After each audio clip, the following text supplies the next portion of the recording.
America की आबना हुर्मुज में तिजारती जहाज पर ईरान के हमले के जवाब में फिजाई कार्रवाई।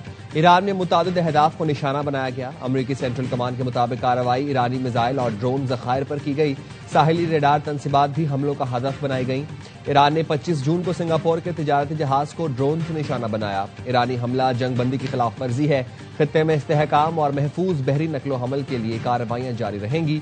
ईरान के साथ तयशुदा मुआहदे पर मुकम्मल अमल दरामद यकीनी बनाया जाएगा।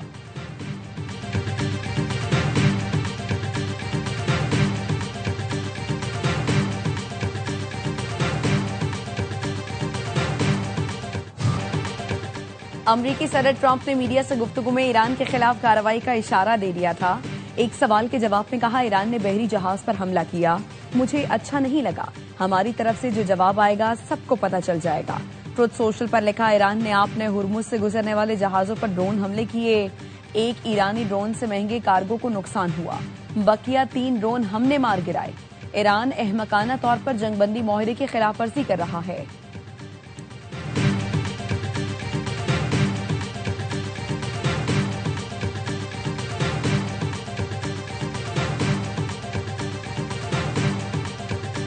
पासरान इनकलाब का ईरान के सर्क जजीरे पर अमरीकी फजाई हमला नाकाम बनाने का दावा।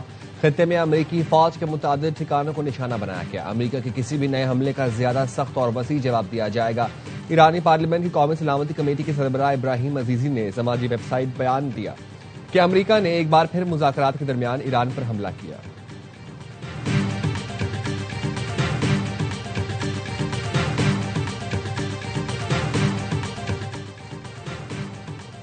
अमरीकी नायब सदर जेडी वेंस ने कहा है कि तशद्दुद का जवाब तशद्दुद से दिया जाए। ईरान को कोई इख्तलाफ है तो फोन पर बात कर सकता है। ईरान को एमओयू पर अमल दरामद से मुतालिक इख्तलाफ है तो राबता कर सकता है। बरतानवी वेबसाइट ऑन हर्ड को इंटरव्यू में जेडी वेंस ने कहा, पासरानी इनकलाब और अमरीकी सेंट्रल कमांड के नुमाइंदे दोहा में मुलाकातें करेंगे ताकि इख्तलाफी मामलात को बराह रास्त मुज़ाकरात के जरिए हल किया जा सके। दोनों मुल्क इस बात पर मुत्तफिक हुए हैं कि दोहा में बाकायदा राबते के जरिए ऐसे मामलात पर गुफ्तगू होगी जो मुस्तकबिल में तनाज़ा या गलत फहमी का बाइस भी बन सकते हैं। मुत्तहिदा अरब इमारात ने भी ईरान के साथ राबते के नए जराए कायम किए हैं।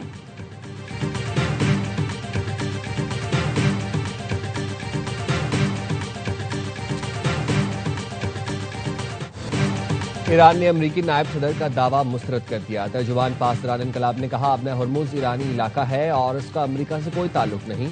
अमरीका और ईरान के दरमियान बराह रास्त फौजी राबते का नया चैनल कायम करने का बयान सरासर झूठ है और इसकी सख्ती से तरदीद की जाती है। तर्जुमान पासरान इनकलाब का कहना था, ऐसा हुआ है और ना होगा।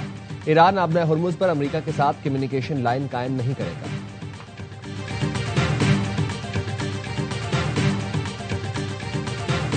That is the right to live in their country without fear of harm, without fear of war, without fear of conflict.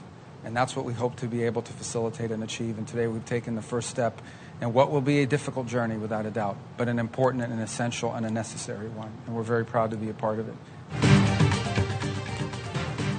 Washington में अमरीकी सालसी में लबनान और इसराइल ने फ्रेमवर्क मुआहिदे पर दस्तखत कर दिए। अमरीकी वजीर खारजा मार्को रूबियो ने बताया, फ्रेमवर्क में फौरी सिक्योरिटी इकदाम और मुस्तकबिल में जामे मुज़ाकरात के लिए एक रोड मैप शामिल है। उनका कहना था कि उम्मीद है ये पेशरफ्त लबनान में अमन और इस्तेहकाम के क़याम में मददगार साबित होगी। रूबियो ने कहा कि अमरीका चाहता है लबनान और इसराइल के अवाम एक महफूज, पुरअमन और बेहतर मुस्तकबिल गुजार सकें। ये फ्रेमवर्क हतमी अमन मुआहदे नहीं बल्कि आइंदा मुज़ाकरात और एतमाद साजी के इकदाम के लिए एक बुनियादी खाका है।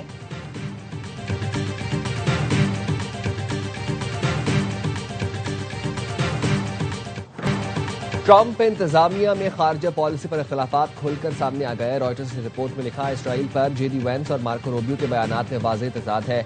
अमरीकी नायब सदर जेडी वेंस इसराइल पर अमन कोशिशों को सबताज करने का इल्जाम लगाते हैं। बैरूत में बमबारी की मजम्मत करते हैं। मार्को रूबियो का इसराइल की हिमायत में बयान। हिजबुल्लाह के खिलाफ इसराइली मुहिम को जायज़ करार दे दिया। जेडी वेंस ईरान के साथ मुआहदे के हामी हैं, जबकि रूबियो सख्त गिर खारजा पॉलिसी के हामी निकले। जेडी वेंस और मार्को रूबियो को मुस्तकबिल में सदारती उम्मीदवार के तौर पर देखा जा रहा है। व्हाइट हाउस और स्टेट डिपार्टमेंट की जानिब से दोनों रहनुमाओं में इख्तलाफात की तरदीद कर दी।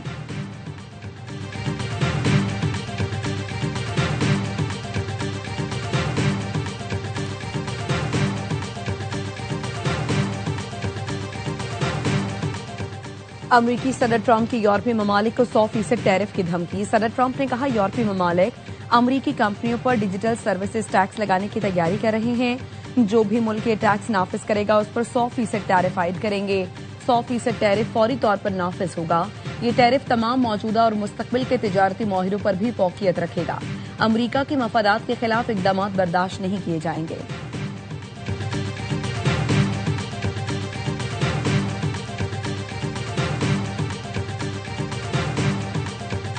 बहरी जहाज लियोनार्डोनिया के अमले के 22 ईरानी अरकान बहिफाजत कराची पहुंच गए।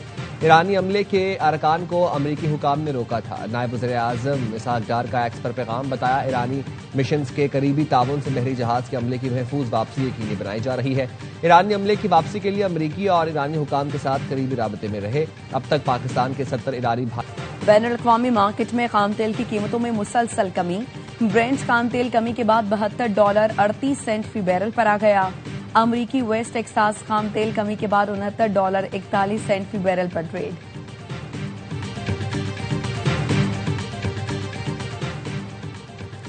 हुकूमत का पेट्रोल और डीजल की कीमतें बरकरार रखने का फैसला, नोटिफिकेशन जारी। कीमतें ताहुक्म सानी बरकरार रखी गई हैं। पेट्रोल की कीमत 299 रुपए 50 पैसे फी लीटर पर बरकरार है। डीजल की कीमत 311 रुपए 47 पैसे फी लीटर बरकरार रखी गई है। मट्टी का तेल 6 रुपए 85 पैसे फी लीटर सस्ता कर दिया गया। नई कीमत 227 रुपए 5 पैसे हो गई।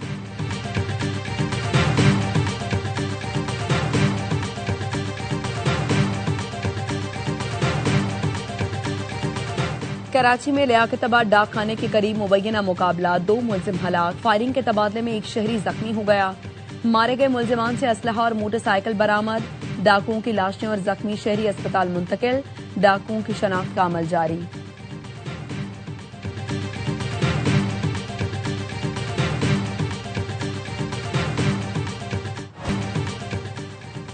सरगोधा में ज्यादती की शिकायत करने पर लड़का जिंदा दफन कर दिया।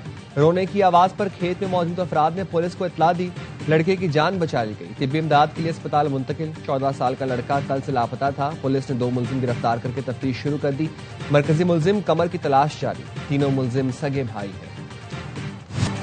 इंसानी अज़ा और टिश्यूज की स्मगलिंग का स्कैंडल बेनकाब। FIA और ह्यूमन ऑर्गन ट्रांसप्लांट अथॉरिटी की इस्लामाबाद में मुश्तरका कार्रवाई। सेक्टर F7-1 और E11 में छापे। भारी मिकदार में इंसानी आज़ा बरामद। 3 चीनी बाशिंदों समेत 5 मुलजिमान गिरफ्तार। 4 रोजा जिस्मानी रिमांड पर FIA के हवाले। FIA का कहना है बरामद शुदा तमाम प्लेसेंटा इंसानी है। मुलजिमान इंसानी नाल को भीड़ की नाल जाहिर करके बैरून मुल्क स्मगल करते थे। निजी रिहाइश गाहों को आज़ा के जखीरा और पैक करने की लेबॉर्ट्रीज में तब्दील किया गया। मुलजिमान मुख्तलिफ अस्पतालों से ह्यूमन प्लेसेंटा खरीद कर प्रोसेसिंग करते थे। प्लेसेंटा को खुश करके बैरून मुल्क स्मगल किया जाता था।